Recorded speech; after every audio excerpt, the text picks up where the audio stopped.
दोस्तों आज का हमारा टॉपिक है एप्लीकेशन फॉर री एडमिशन यानी दोबारा दाखिले के लिए दरख्वास्त। जब आप एक दफ़ा कॉलेज या स्कूल से स्ट्रक ऑफ किया जाता है आपके नाम को, तो आप दोबारा इस तरह की दरख्वास्त लिखेंगे। The principal KKM college ABC।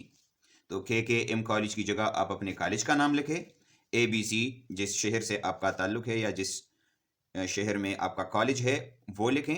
Subject में आप लिखें एप्लीकेशन फॉर री admission. Sir, with due respect, it is stated that I am a student of class first year in your college. I could not attend college for a week because I was ill. As there was no one to bring my application to the college, therefore my name has been struck off from the college roll.